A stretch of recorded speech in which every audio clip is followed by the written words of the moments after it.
ভাই আমার এই বন্ধুটাকে দেখতে পাচ্ছ, আমার এই বন্ধুটা একটা মেয়ের বাবা হয়ে গেছে। আর মেয়ের বাবা হয়েছে তার মানে তো খাওয়াতে হবে একটু। তা সেই আমরা খাওয়া দাওয়ার একটা প্রোগ্রাম রাখতে বলেছিলাম, কিন্তু সালাটা কি সিয়ারা জানো, এক দিনে দুই পাখি মেরে দিয়েছে। এক হচ্ছে ঘরে ষষ্ঠী পুজো করে দিয়েছে, আর সেই দিন হচ্ছে খাওয়া দাওয়া ফেলে দিয়েছে, মানে মেয়ে হচ্ছে তারা খাওয়া দাওয়া বলতে গেলে আমাদের পুরো লস করে দিয়েছে। তো যাই হোক নেমন্তন্ন যেমন করেছে মোটামুটি সব বন্ধুকেই বলেছে, আর সব বন্ধুকে আমি ফোন করে ডেকে ফেকে টাকা কালেকশন করলাম, সবার কাছ থেকে 100 টাকা করে নিলাম। আমরা চলে গেলাম দোকানে।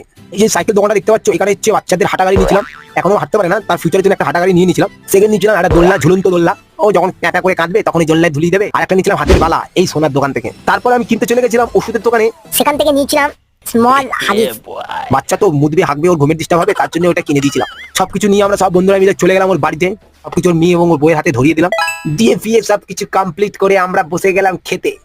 আর খেতে খেতে ইয়ে করছিল ঝামেলা, আর আমি একে দিচ্ছি একটা চাপড়। তোমরা আমার এই ভিডিও দেখে আমিও জানি তোমরা চালিয়ে দেবে ঝাপড়, তাই আমি চলছি ভাই।